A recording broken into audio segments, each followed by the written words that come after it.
နော်ဖေးရပြင်လာမှာ မနေ့ကတော့ဟိုကလည်းမပါလာဘူးဟုတ်လား ဒီပေါ့ ဒီဝါလုံးပါ တီရီပစ္စည်း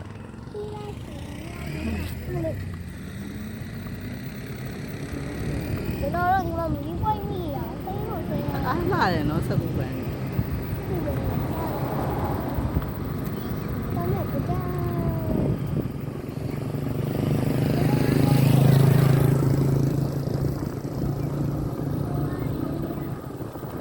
ဒီရောဘာရော ဟောရောင်းနေမှာ ဝါရောင်ပါဘူးလား ဒီကခရစ်စမတ်နေ့ ဒီကတော့ Christmas Day ဆိုတော့ကျွန်တော်တို့ကတော့ရောင်းဘာတဲ့ရောင်းလို့ရအောင် ဝါရောင် ကျွန်တော်တို့ကလေညနေသွားဆိုအေးပါ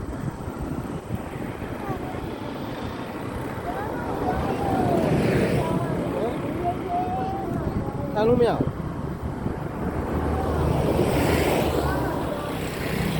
ရလား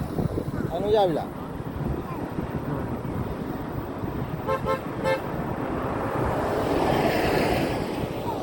မပြည့်ရင်ကြာမပြည့်ပေါ့ ပြတော့ပါ မပြည့်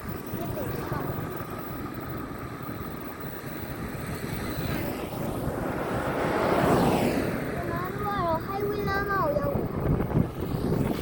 ကျွန်တော်တို့တဲမဲ့ဟိုတယ်ကတော့ Royal Rose မော်တယ်ပဲဖြစ်ပါတယ်ကျွန်တော်တို့ ATO ဒီလိုကလိုက်ကြတော့ သိချီလေးတွေမရွှေစံတော့ဒီထဲမှာ ဟုတ်လား လောကဦးဆောင်ရွှေစံတော့ ငါသုံးမိန်းလား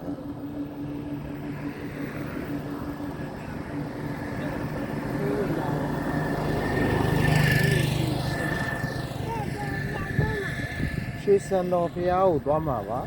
ပြောတော့အခုကဘယ်သွားမှလဲဆိုရှင်းစံတော့ဖျောက်သွားနေရပါ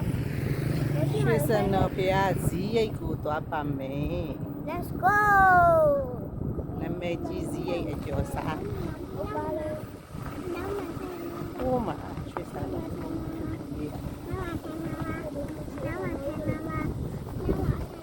ျား ဘာလာဝါ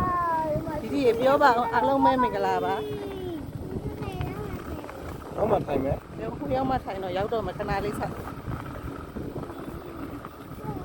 အေးခဏနဲ့အဲ့ဒါဖေးကြောင်းမိမ